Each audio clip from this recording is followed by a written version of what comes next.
ठीक है जी, तो अभी तक कितने 4 लेक्चर हुए ना, तो इसको कंटिन्यू करते हैं।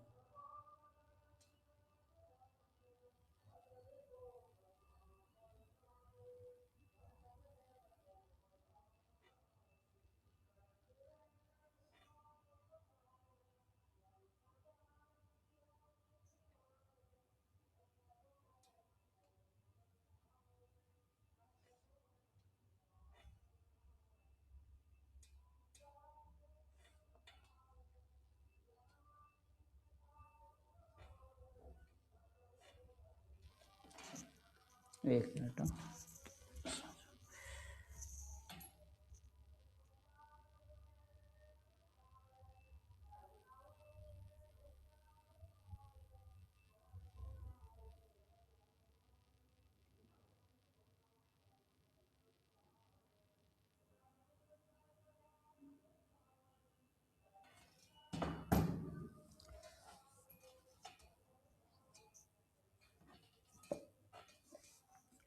तो हम लोग अभी तक जो पिछले क्लास में डिस्कस किए थे, कुछ डाउट है किसी को जो अभी तक डिस्कस किया उसमें? अगर कुछ डाउट हो तो बताइए।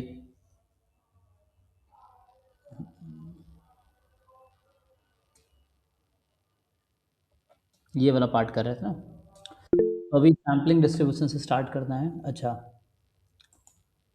ठीक है। P Y Q C U T descriptive statistics and probability वाले पीडीएफ से ये डाउट है। ओके, तो चलो उसको देख लेते हैं। तो उसमें जो है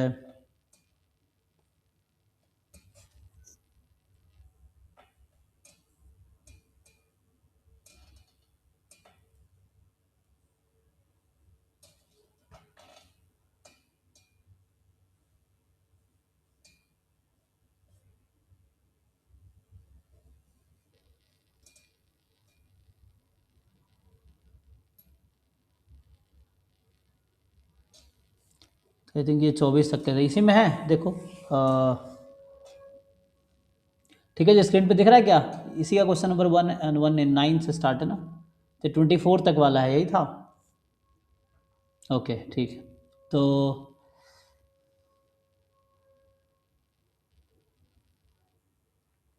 9 देखिए जी सब लोग। 9 अगर देखेंगे तो कह रहा है डाइज रोल्ड 3 टाइम्स। ठीक है, एक डाई को आपने 3 टाइम रोल किया।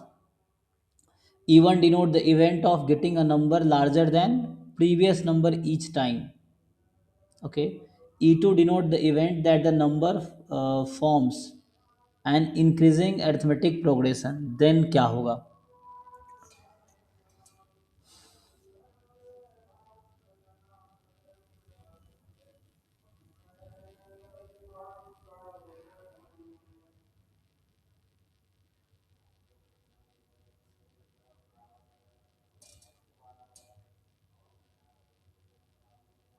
तो इसके डाउट्स कर लेते हैं ना। मेन तो डाउट्स का ही है ना, कंटेंट तो ऑलरेडी है ऑलरेडी अवेलेबल। तो डाउट्स पूछोगे तो आपको बेटर समझ आएगा।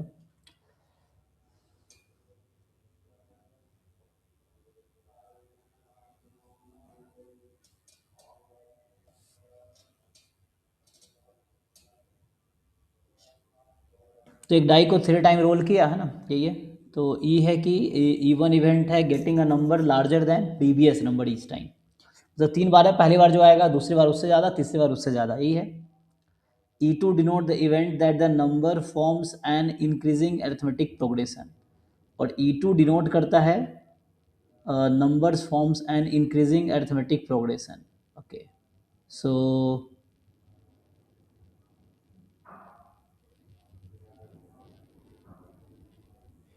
ओके देखिए,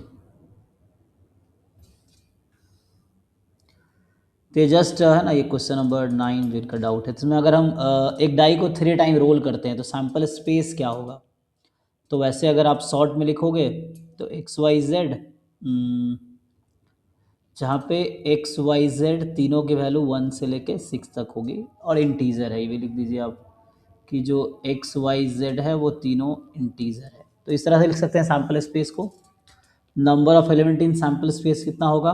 6 × 6 × 6, ये हो जाएगा ना। तो इसको मल्टीप्लाई कर लीजिए। तो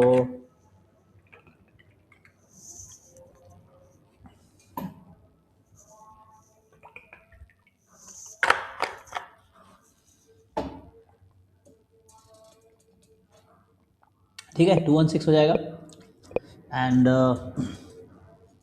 E1 इवेंट देखो, E1 कह रहा है कि अगर ऐसे लिखते हैं हम एस को तो बहुत सारे एलिमेंट होंगे, 216 लिखना है ना, जैसे 111 112 ऐसे चलता रहेगा और लास्ट में 666 होगा, है ना। तो इस तरीके से सारे कॉम्बिनेशंस आप लिखेंगे तो जाकर 216 एलिमेंट्स आएगा। तो E1 में क्या है, E1 में बोला गया है एक्स वाई जेड, ये 3 है इस तरीके से कि मान लीजिए x less than y less than z, यही बोला गया है। Event of getting number larger than previous number each time, तो मतलब ऐसा है जो कि सबसेट होगा सैम्पल स्पेस का। E2 आपका जो इवेंट है that is number forms and increasing AP, तो ये AP में है ना। तो XYZ such that XYZ are in arithmetic progression, तो अरिथमेटिक प्रोग्रेशन में क्या होता है, कॉमन डिफरेंस इक्वल रहता है। तो क्या हम आउटकम ऐसे काउंट कर पाएंगे? अब मैं आपसे पूछूं तो हमें मेनली क्या चाहिए, जो क्वेश्चन में रिक्वायरमेंट किसकी है, तो हमें चाहिए E1 गिवन E2, है ना। अच्छा, E2 given E1, E1 given E2, okay. तो मतलब जैसे अगर मुझे E1 गिवन E2 चाहिए तो उसके लिए मुझे क्या चाहिए, E1 intersection E2 upon probability of E2, probability of E2 given E1 चाहिए तो हो जाएगा E1 intersection E2 upon probability of E1, यही है। तो ये आपको एक्चुअली सॉल्व करने हैं।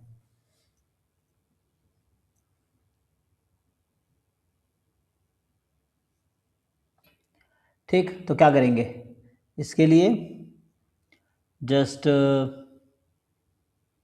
हमें 3 चीज़ें चाहिए। So we need probability of, अलग से लिखता हूँ, तो हमें चाहिए, तो एलिमेंट्स काउंट कर लो, है ना, यही तो चाहिए। तो उसके लिए number of element in E1 निकाल लो। तो E1 में कितने एलिमेंट होंगे जी, आपसे पूछा जाए कि जो E1 इवेंट है उसमें कितने एलिमेंट्स होंगे, ये काउंट करो।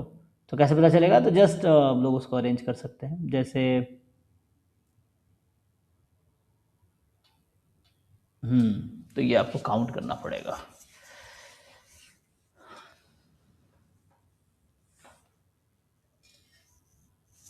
बता पाओगे? तो मेनली आपको यही काउंट करना है कि जैसे 3 नंबर है और x less than y less than z, यही है ना। तो ये आपको लिखना है कि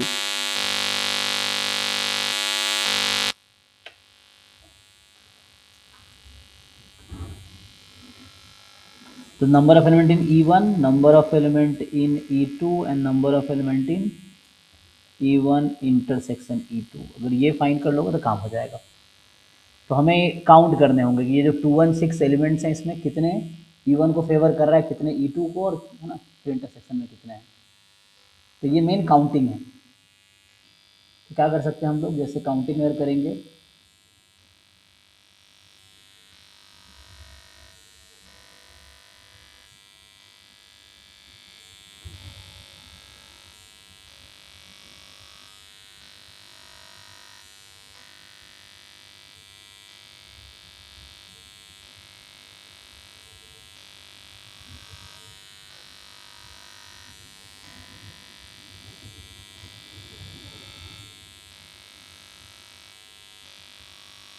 तो काउंट में कई सारे तरीके हैं।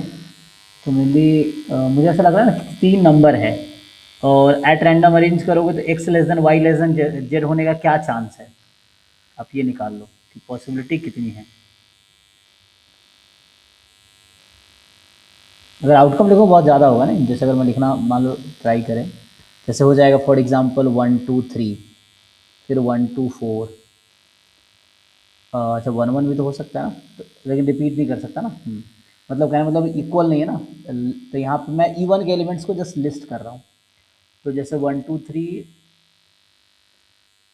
1 10 10 होंगे, अच्छा ठीक है देख लेते हैं। हाँ 1 2 6 इस तरह से, फिर इसके बाद आप 1 3 पे आएंगे तो ऐसे लिखते जाइए 1 3 4 1 3 5 1 3 6, ऐसा हो गया। फिर जो भी पॉसिबल कॉम्बिनेशन, पहले 1 2 से स्टार्ट किया, 1 3, फिर ऐसे सारे लिखने की कोशिश करते हैं। सर 10 से ज़्यादा होंगे, ज़्यादा सॉरी। होंगे, हाँ कोई बात नहीं, देखते हैं। तो 1 2 1 3 1 4, जैसे 1 4 5, फिर 1 4 6, ये हो गया।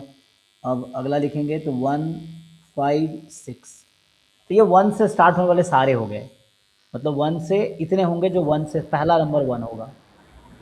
ऐसे ही अब 20 कितने आएंगे? 20 20। अच्छा, बाकी लोग देखिए। तो ऐसे ही अगर मैं लिखने की कोशिश करूँ, मान लीजिए 2 3 4, ऐसे ही आएगा ना। फिर 2 3 5 2 3 6, ऐसा हो गया। एंड मैं जस्ट लिख देता हूँ, आप लोग इजीली काउंट कर सकते हैं, इतना मुश्किल नहीं है। ठीक है, 2 3 ना, 2 3 के बाद और कुछ नहीं होगा। फिर मैं 2 4 5 2 4 6, फिर अगला आ जाएगा 2 5 6, तो 2 5 6, तो इतने ही हो सकते हैं जो 2 से स्टार्ट होंगे, मतलब टपल का जो पहला एलिमेंट है वो 2 होगा, सिर्फ इतने आउटकम्स ही होंगे। ठीक है, फिर ऐसे ही 3 के लिए कर सकते हैं, 4 के लिए कर सकते हैं ना, सो वन। जैसे 3 के लिए करूँगा तो 3 4 5 3 4 6, फिर 3 5 6 3 5 के लिए, फिर ऐसे ही 4 के लिए, तो 4 के लिए सिर्फ 4 5 6 होगा। आई थिंक 5 के लिए हो नहीं सकता। So these are all possible elements of E1 event. ये इवेंट E1 के इतने सारे एलिमेंट हैं, मैंने ऐसे उसमें लिख दिए।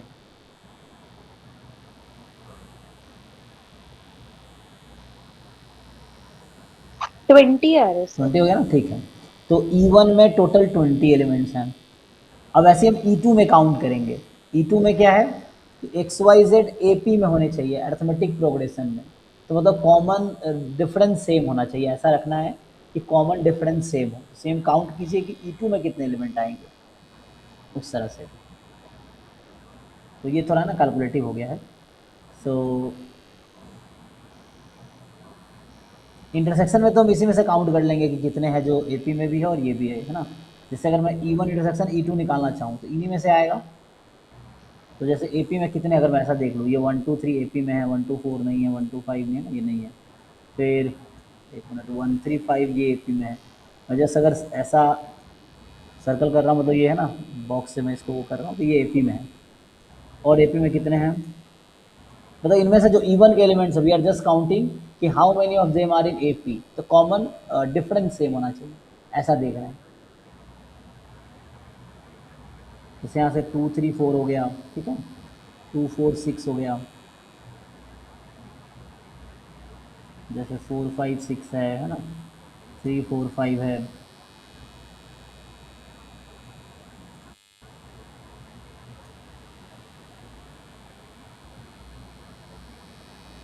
और कुछ है, 3 4 है।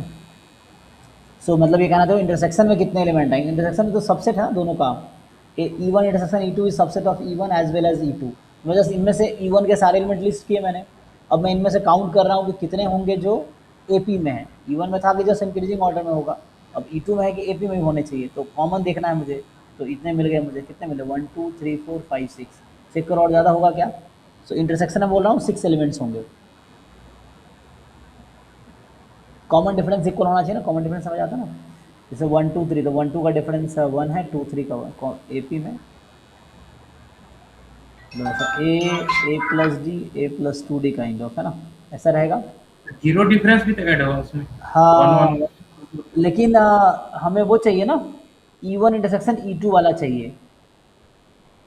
तो आप, हाँ, आपको दो चीज़ें ध्यान रखना है। इंटरसेक्शन का मतलब क्या होता है, E1 as well as E2, right. तो 1 1 1 AP में तो है, बट क्या वो E1 में है, मतलब E2 में हो जाएगा वो, क्या वो E1 में होगा,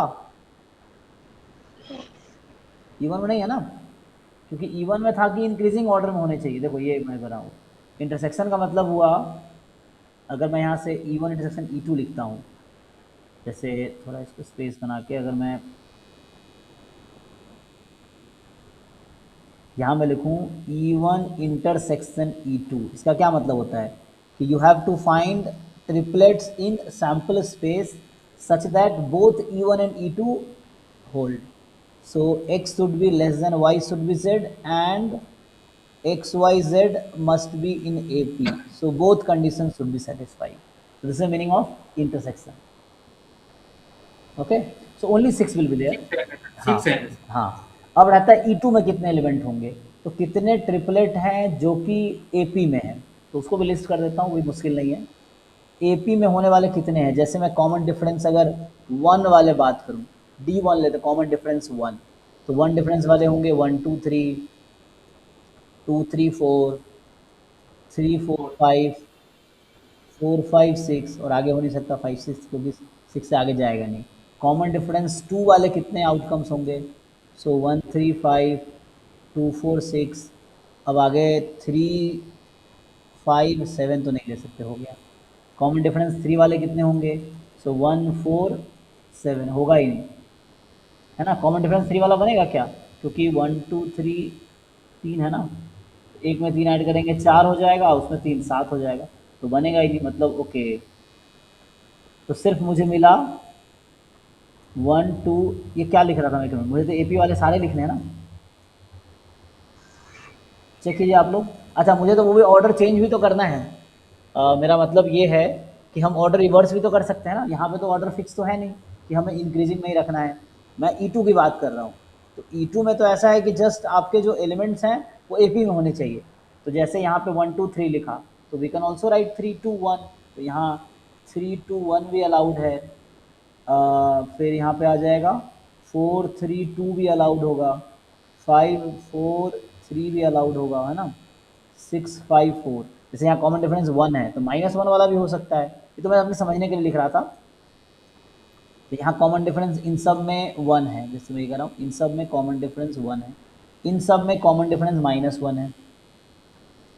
एंड यहाँ पे जैसे इसको भी रिवर्स कर सकते हैं, तो इसको रिवर्स करेंगे, सो 5 3 1 एंड देन 6 4 2, और चेक कीजिए और कुछ पॉसिबल है AP में। बस आपको देखना है कि टर्म्स AP में होने चाहिए, अरिथमेटिक प्रोग्रेशन में होने चाहिए, यही सब होगा। तो ये E2 के मैंने सारे एलिमेंट लिस्ट कर दिए, देख लीजिए।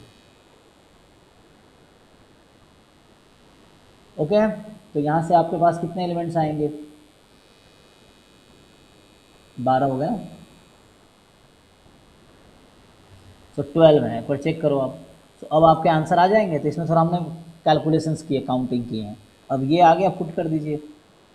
तो सैम्पल ऐसे 216 था, तो प्रोबेबिलिटी ऑफ E1 जब आप लिखेंगे तो ये होगा 20/216, प्रोबेबिलिटी ऑफ आप E2 लिखेंगे तो 12/216, and probability of E1 intersection E2 आप लिखेंगे तो ये होगा 6/216। चेक कर लीजिए, तो इसको अगर यहाँ हम पुट कर दें, सो ये सिंपली 216 तो कट ही जाएगा, तो 6/12 मतलब ये 1/2, और यहाँ पे है 6/20, है ना, इसको कैंसिल कर सकते हैं 3/10, तो मतलब 0.3, और ये 0.5। एक बार चेक करो, कहीं किसी को कन्फ्यूजन हो या कैलकुलेशन मिस्टेक लगे तो बताओ। तो E1 गिवन E2 हमारा 0.5 आया है, और E2 गिवन E1 0.3 आया है। तो चेक करो इसमें क्या कह रहा था।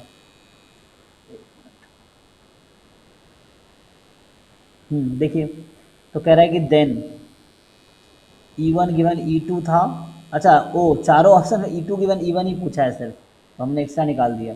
हमें तो बस E2 गिवन A1 पूछा हुआ है ना, तो हमने E1 गिवन A2 भी निकाल दिया, ठीक है। सो हमें सिर्फ पूछा था, तो 0.3 इसका आंसर है। तो 0.3 मतलब A ऑप्शन ही करेक्ट है। चेक करो भाई, तो इसमें किसी को डाउट है अभी भी तो पूछो। ओके है, चलिए पहला वाला आंसर करेक्ट हो जाएगा, ठीक है। 9 के बाद क्या है, 12। देखिए 12 में जो है just if E and F are two events with probability of E less than equal to probability of F, और दोनों क्या है, मोर देन 0 है, ठीक है। तो पूछ रहा है कि occurrence of E implies occurrence of F, occurrence of F imply occurrence of E, non occurrence of E implies non occurrence of F, none of the implication hold। देखो बस आपको इतना दे रखा है कि E जो है उसकी प्रोबेबिलिटी कम है F होने की, और यहाँ पूछना ये चाह रहा है, मेरे पहले ऑप्शन का मतलब है E is subset of F, ऐसा कहना चाह रहा है। यहाँ कहना चाह रहा है F is subset of E, ये कहना चाह रहा है कि नॉन अकरेंस ऑफ मतलब E complement is a subset of F complement, ऐसा। ऐसा कहना चाह रहा है, और नॉन ऑफ द अबव। क्या लगता है आप लोगों को? ये तो सिंपल एक कंसेप्चुअल अंडरस्टैंडिंग का क्वेश्चन है, बोलिए।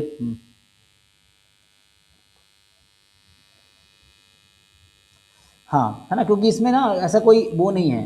हम देखो, एक एक रिजल्ट ये होता है कि लाइक मैं एक थ्योरम लिख देता हूँ बेसिक, कि जैसे एक थ्योरम ये है यहाँ पे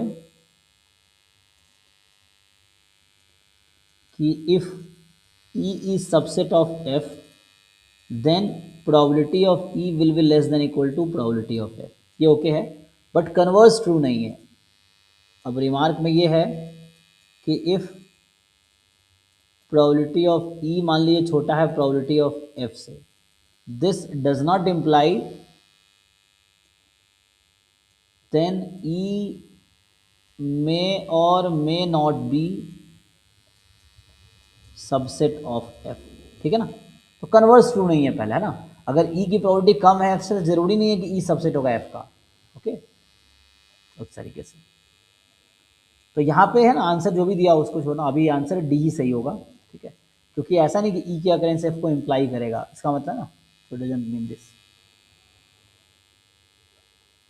12 के बाद था 13 देखिए जी, the probability that exactly one of the independent events A and B occurs is equal to. अच्छा, मतलब इन ए बी इंडिपेंडेंट इवेंट है, so what is probability that exactly one of them will occur, question is this.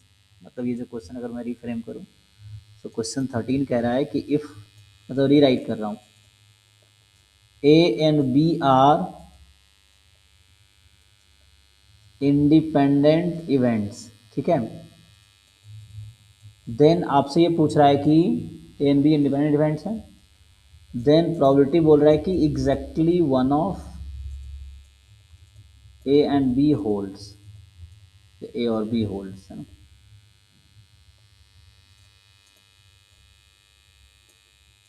मतलब इनमें से कोई एक ही hold करना चाहिए, दोनों नहीं करना चाहिए, मतलब ये हो गया exactly one of A and B, ठीक है, कर लो। So exactly one of A and B holds, तो इसकी क्या प्रोबेबिलिटी है? तो एग्जैक्टली वन होल्ड करना चाहिए मीन्स व्हाट, सिंपल है ना। So only one will hold. So if A will hold, then B will not hold, or if B holds, then A will not hold. इसका मतलब ये हुआ, तो इसका मतलब ये you can write A minus B plus B minus A. So A will hold and B will not hold. B will hold not. इसको formula लिख लीजिए इसका, तो इसको जब आप ओपन करेंगे, so probability of A minus probability of A intersection B, और ये आ जाएगा probability of B minus probability of A intersection B। तो फाइनली आ गया, ये फॉर्मूला है, probability of A plus B minus 2 time A section B. ठीक है, तो ये आंसर है। ठीक है, तो ए ऑप्शन सही बता रहे हैं आप लोग। ओके है, 13 हो गया, और क्या था 15 20। सो 15 देखिए जी, 15 कह रहा है कि 4 person A B C D take turns in a sequence A B C D. अच्छा, ऐसा चल रहा है जैसे टर्न ना, ए का टर्न, बी का टर्न, सी का टर्न, डी का टर्न, देन वापस A B C D, and this process, ये साइक्लिक प्रोसेस है काइंड ऑफ, है ना, तो वो रिपीटेशन ऑर्डर में चलता रहेगा। So out of this 4 person, the one who rolls 6 for the first time will win the game. इनमें से जो सबसे पहले जिनको 6 मिलेगा वो जीत जाएंगे। सो क्या प्रोबेबिलिटी है कि डी जीतेगा? सो डी विल विन, है ना। 1 2 3 4 4 पर्सन है and they are playing a game, तो पहले ए को चांस मिला डाई को फेंकने का, अगर 6 आ गया तो ए जीत गया, अदरवाइज बी को चांस मिलेगा, अगर बी को 6 आ गया वो जीत गया, फिर सी को चांस मिलेगा, मतलब अगर नहीं आया तब सी को चांस मिलेगा, जहाँ पे 6 आ गया गेम वही खत्म हो जाएगा। ठीक है, तो if A doesn't get a 6, then B get a chance, B doesn't get a 6, C get a chance, C doesn't get a 6, D get chance, and again A will get chance if, है ना, D doesn't, and so on, ये process चलता रहेगा, और तब तक ही जब तक कि 6 ना आ जाए। तो आपको बताना है क्या प्रोबेबिलिटी है कि D जीतेगा, तो मतलब D के पास ही 6 आएगा, इसकी क्या प्रोबेबिलिटी है? ट्राई करो, बेसिक जीपी लगेगा।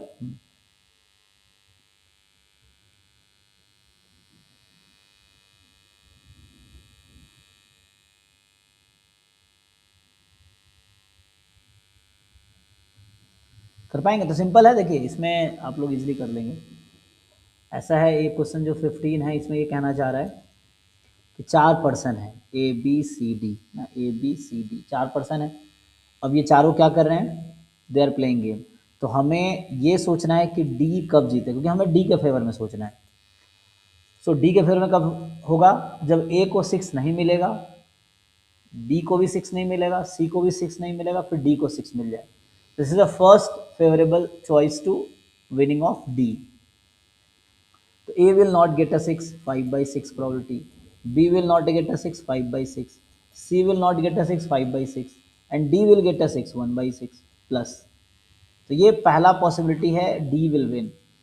अगर ऐसा हुआ कि मान लो ए बी सी डी में किसी को 6 नहीं आया, तो वापस A को चांस मिलेगा, फिर A को नहीं मिलेगा, B को नहीं मिलेगा, C को नहीं मिलेगा, फिर D को मिल जाए। तो जब दूसरा चांस मिला होगा D को, तब जीत जाए। तो ये कितना होगा, 5/6, 4 + 3, 7 time. And then 8th toss जो होगा, अगेन डी को चांस मिलेगा, मतलब 1 2 3 4 ना, तो 4th टॉस जो है डी को चांस मिलेगा, 4th के बाद 8th टॉस पे बी को चांस मिलेगा, है ना, सॉरी डी को। तो यहाँ से आपके पास 1/6 and this process will continue. 5/6 इसकी पावर यहाँ 3 था ना, 7 7 + 4 11 एंड ये चलता रहेगा।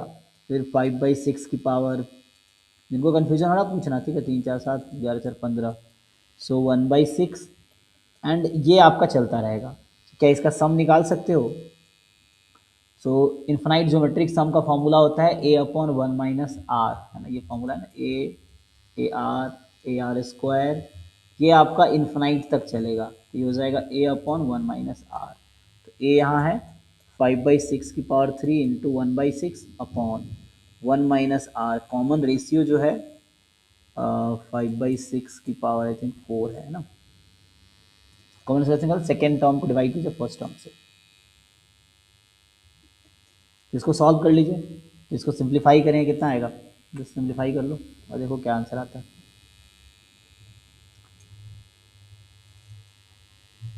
तो ऐसा कर सकते हैं 5³ यहाँ से 6 की पावर 4 - 5 की पावर, एलसीएम लेंगे ना, 6 की पावर 4 कट गया, तो ऐसा समझ लीजिए। सो 125 अपॉन, इसको कैलकुलेट करो, डेसिमल कैलकुलेटर से यूज़ करो, बताओ कितना आएगा।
आ गया जी, अच्छा आ गया ना।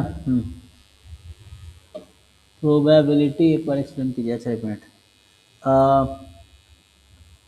125/671 आ रहा है, ठीक है, ये आंसर है।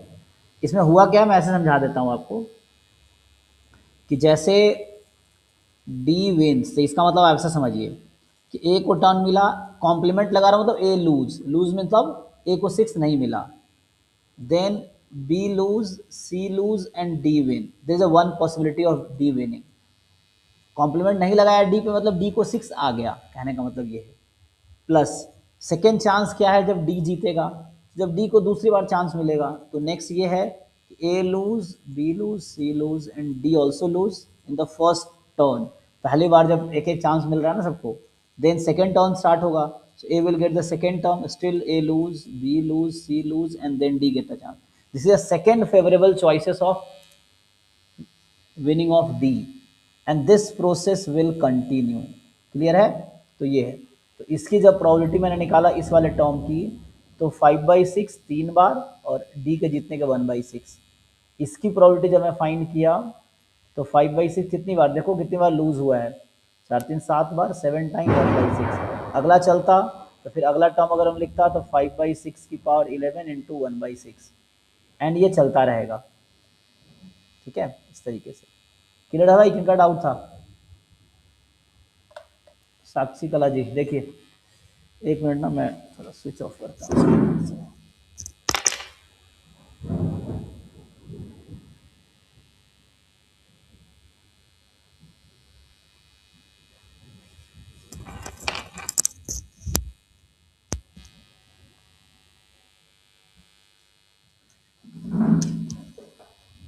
ओके चलिए, तो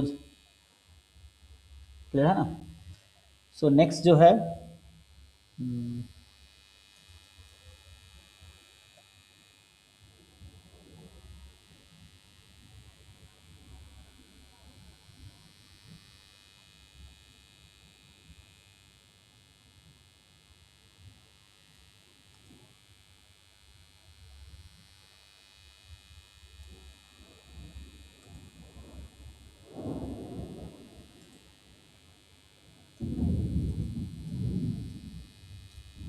तो इसके बाद जो नेक्स्ट क्वेश्चन आपका था 15 के बाद 20।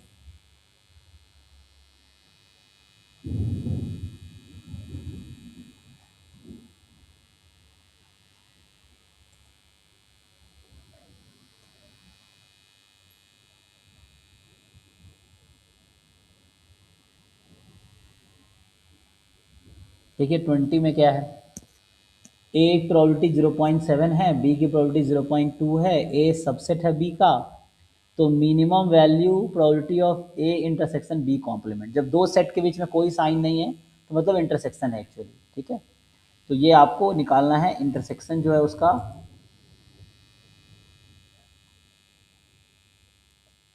तो ये फाइंड करना है A intersection B complement, you have to find this probability. तो दिक्कत क्या है इसमें, जो है 20 आपको दिया है probability of B, A subset है बी का, तो इक्वल नहीं लगा मतलब प्रॉपर सबसेट है। So probability of A intersection B complement पूछ रहा है। ठीक है, यही मतलब है, ए बी कॉम्प्लीमेंट लिखा है या ए बी कॉम्प्लीमेंट लिख दे, मतलब वही है कि probability of A intersection B complement, और इसका मतलब है probability of A minus B. Actually क्या था 0.7 0.2, तो गड़बड़ नहीं हो गया, क्वेश्चन में मिस्टेक लग रहा है। 0.7 0.2 है ना, इस क्वेश्चन मिस्टेक क्यों लग रहा है, क्योंकि ए अगर सबसेट है बी का तो ए की प्रोबेबिलिटी तो कम होनी चाहिए बी से। अगर आप बोलते हैं ए सबसेट है बी का, सो ए की प्रोबेबिलिटी थ्योरम कहती है बी से कम ही होगी, बहुत ज़्यादा है, इक्वल हो सकता है ना, ऐसा हो सकता है। बट यहाँ तो उल्टा कर दिया, कह रहा है ए सबसेट है बी का और ऐसा भी है, तो कॉन्ट्राडिक्शन है, मतलब एक क्वेश्चन में गलती है। ठीक है, तो the minimum value of A intersection अगर मैं लिख भी दूँ इसको तो something is wrong. The typing का तो एरर हुआ, ये एक्चुअल पेपर खोल के देख सकते हो, ये तो हमारा असाइनमेंट है ना, तो उसका टाइपिंग एरर हुआ हो तो आप ओरिजिनल 2022 वाला पेपर खोल के दिसंबर 22 क्यों लिखा हुआ है, तो अच्छा वो ओके समझ गया, ये ना यहाँ गलती है, ये दिसंबर है वो तो गलती से लिख दिया है, नेट वाले पेपर से कॉपी पेस्ट किया है ना, रह गया। 2022 का पेपर खोल के देख सकते हैं, तो इसमें ना, क्योंकि अगर इसको खोलते भी तो ये आता probability of A minus probability of A intersection B, और ए इंटरसेक्शन बी खुद सबसेट होता है ए का, और ए इंटरसेक्शन बी सबसेट है बी का, दोनों का है ना। सो होता ही है probability of A intersection B less than equal to होता है इन दोनों में जो भी मिनिमम है ना। तो ये मुझे लगा या तो ऐसा कर देता ठीक रहता कि ए की प्रोबेबिलिटी 0.2 है, बी की 0.7 है, तो वरना क्वेश्चन में गलती है। ठीक है ना, क्वेश्चन में गलत इन्फॉर्मेशन है, तो मतलब कॉन्ट्रडिक्शन क्वेश्चन एक दूसरे को गिवन इन्फॉर्मेशन कॉन्ट्रडिक्ट कर रहा है। तो यहाँ से आ जाएगा जो भी मिनिमम है, तो 0.2, तो हमें इसकी मिनिमम निकालते, इसकी मैक्सिमम रखनी पड़ेगी। अच्छा, तो इंटरसेक्शन की मैक्सिमम वैल्यू तो 0.2 ही हो सकती है। ओके, तो मुझे लग रहा है ऐसा कुछ कहना चाह रहा होगा 0.7 0.2 ना, कुछ तो गड़बड़ है इस क्वेश्चन में, ए सबसेट ऑफ बी लिखने का क्या मतलब था। ठीक है ना, इस क्वेश्चन में गलती है तो इसको इग्नोर करो। या बी सबसेट ऑफ ए कर देते हैं, मान लो बी सबसेट ऑफ ए कर देते हैं और इसको जैसे था वैसे ही रखते हैं। मतलब करेक्ट क्वेश्चन में करने की कोशिश कर रहा हूँ, क्वेश्चन गलत है, ठीक। तो बी सबसेट है ए का, तो उस केस में ये 0.2 तो 0.5 आ सकता है। इसकी लार्जेस्ट वैल्यू रखेंगे तो स्मॉलेस्ट मिलेगी, तो 0.5 उस केस में आंसर आ सकता है इसका। मतलब हमें चाहिए था minimum value of A B complement ना, तो ये मिनिमम जो होगी 0.5 होगी। ये तब जो मैंने मॉडिफाई किया उसके अकॉर्डिंग, बट क्वेश्चन में मिस्टेक है। तो मैंने बी को ए का सबसेट कर दिया, तब जाके डी ऑप्शन आएगा। ठीक है जी, और किसी को कुछ डाउट है तो ऐसी क्वेश्चन प्रैक्टिस करेंगे तो आपको चीज़ें बेहतर होंगी। ये जस्ट फॉर्मूला बेस्ड है। ए की प्रोबेबिलिटी x है, बी की प्रोबेबिलिटी y है, तो b गिवन x किस इंटरवल में होगा, तो b गिवन a मतलब जस्ट वो करना है।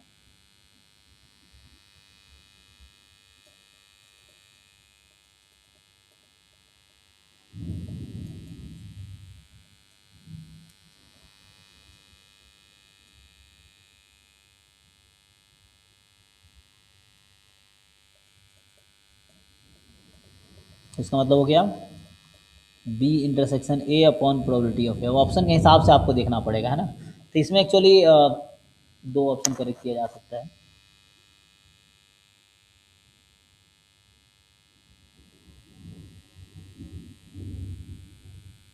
बिलोंग पूछ रहा है ना कहाँ होगा, तो एक तरीका तो ये है कि probability of a union b की वैल्यू कहाँ से कहाँ तक होती है, मतलब ये तो 0 और 1 के बीच ही होगा। इसमें अगर आप लिखेंगे P A plus P B minus probability of A intersection B, तो less than equal to 1 more than equal to 0।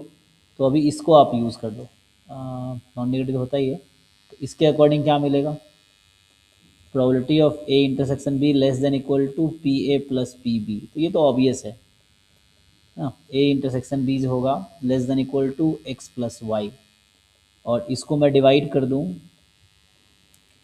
Probability of ए से, यही ना, ए तो क्या था एक्स था ना, सो एक्स प्लस वाई बाई, एक बाउंड इस तरह से लिखा जा सकता है इसका अपर बाउंड। दूसरा बाउंड अगर आप लिखते तो जो probability of A intersection B है वो less than equal to probability of A होगी, फिर तो 1 आ जाएगा नहीं।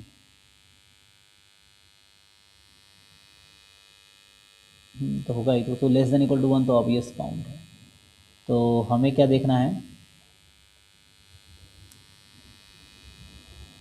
ए इंटरसेक्शन बी किससे ज़्यादा होगा, ये तो मैंने लेस निकाल दिया ना। अगर इसको साथ ले लो आप, अब मान लो इसको साथ ले लो, है ना, इन दोनों को, और इसको सॉल्व करो, तो यहाँ से क्या मिलेगा आपको, देख तो हम पहले हम लेफ्ट वाले को साथ लिए है ना, उसके अकॉर्डिंग सॉल्व किया, अब ये इसके अकॉर्डिंग करते हैं। तो यहाँ से probability of A intersection B जो होगी राइट साइड में चली जाएगी, so more than equal to 1 minus P A minus P B, ऐसा होगा। देखिए नहीं, उल्टा हो गया, क्योंकि हम इसको उधर भेज रहे हैं ना, तो 1 इधर आ जाएगा। So P A plus P B minus 1, तो ये आपका आ जाएगा probability of A intersection B X plus Y minus 1 आ जाएगा, ये आ जाएगा, ठीक है। तो इसको डिवाइड कर देंगे आप,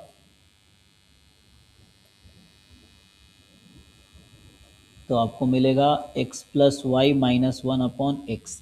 तो ये लोअर बाउंड ये आ गया। अपर बाउंड तो कई सारे बनाए जा सकते हैं, जैसे एक बहुत ऑब्वियस अपर बाउंड जैसे हम लिख रहे थे, A intersection B less than equal to 1, so probability of A intersection B upon probability of A less than equal to 1 by X, ये भी एक बाउंड दिया जा सकता है, ठीक है। A and B complement has no common point, so 0 is that correct. पिछले क्वेश्चन की आप बात कर रहे हैं,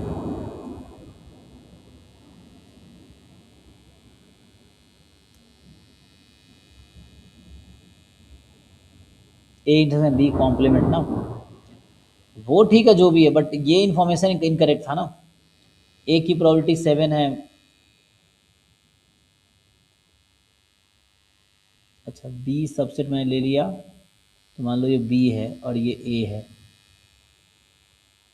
तो बी कॉम्प्लीमेंट इन ए में कॉमन तो है, A and B complement has no common point, no no no, I think so are thinking like A subset of B के अकॉर्डिंग ना, the given information in question A are contradictory, ठीक है ना। बाकी अगर ए subset है B का, तो मान लो ये बी है तो ए इसके अंदर है, तो A complement, A and B complement has, हाँ ए सबसेट है बी का, तो ए में और B complement has nothing in common, yes zero, that can be said, yes if A is subset of B, so probability of, तो शुरू में वैसा कर रहा था, मैंने क्वेश्चन थोड़ा चेंज कर दिया है ना, 0.72 था तो आई चेंज इट टू 0.5, अगर नहीं चेंज करते like you are saying A intersection भी, तब भी वही आता, वहाँ से आता फिर, है ना, ए सबसेट अभी है ना, तो probability of A minus this, तो ए इंटरसेक्शन बी कॉम्प्लीमेंट फिर जीरो हो जाता, then you are saying right, है ना उस केस में, बट इसका कोई फिर इंपॉर्टेंस नहीं रह जाएगा, है ना, तो इसको देने का कोई नीड ही नहीं था, पी ए पी बी लिखने का कोई नीड नहीं था। What I'm saying, this condition is contradicting, समझते गए होगा अभी तक, so this condition is contradiction to this condition, what I'm saying, okay ना, because this will say probability of A has to be less than equal to probability of B, that is not there, so they are contradicting each other, so अगर इसको आप ignore कर दो तो what you are saying is fine, कि ए subset है B का, ये ए है मान लो और ये बॉक्स बी है, सो बी कॉम्प्लीमेंट विल बी, है ना, मान लो ये सैम्पल स्पेस है, सो बी कॉम्प्लीमेंट बाहर होगा, तो B complement A has nothing in common, so then it's fine, है ना, तो जीरो हो जाएगा, but if you don't consider this then,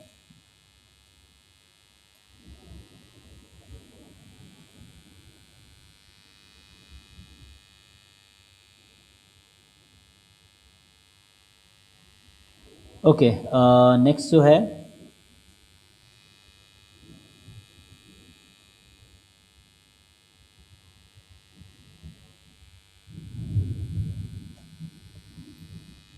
तो यहाँ पे आंसर क्या क्या है जरा देख लेते हैं, ऑप्शंस क्या क्या था इसमें, एक तो फोर्थ वाला दिख रहा है, ऐसे आ जाएगा फोर्थ वाला डायरेक्टली, और टू वाला भी ऑब्वियस बाउंड है, दोनों हो जाएगा, ठीक है ना। देखो यहाँ से, तो अभी हमने क्या इस्टेब्लिश किया, तो मैं अगर बात करूँ यही तो था P B given A, so probability of B given A हमने अभी तक इस्टेब्लिश किया कि मोर देन इक्वल टू है X plus Y minus one upon X, less than equal to X plus Y by X, एक तो ये establish किया, और एक यहाँ से अगर यूज़ करूँ तो ये वन बाई एक्स भी आ जाएगा, इवन, अच्छा वन बाई एक्स भी कर सकते हैं ना, probability of B given A less than equal to this and X plus Y minus one upon X, ये भी इस्टेब्लिश किया जा सकता है, और एक और तरीका अगर लिखूँ मैं, है ना, दोनों पॉसिबल है, तो लेफ्ट से common X plus Y by X और one by X, X plus Y by X one by X, so both are okay, तो मतलब ये सीयूईटी में ना आपको अक्सर गलतियाँ मिलेंगी, बिकॉज उनका पेपर्स में मिस्टेक्स रहते हैं,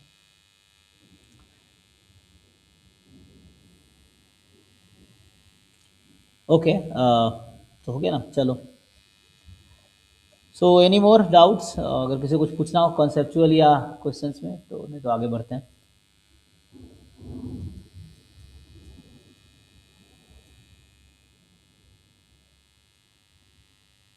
तो नेक्स्ट जो कंटेंट हमारा है,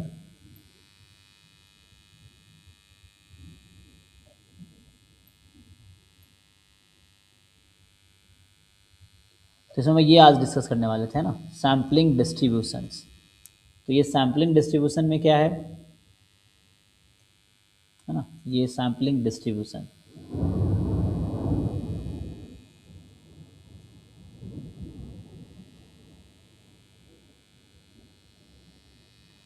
चलिए तो हम लोग सैम्पलिंग डिस्ट्रीब्यूशन स्टार्ट करते हैं।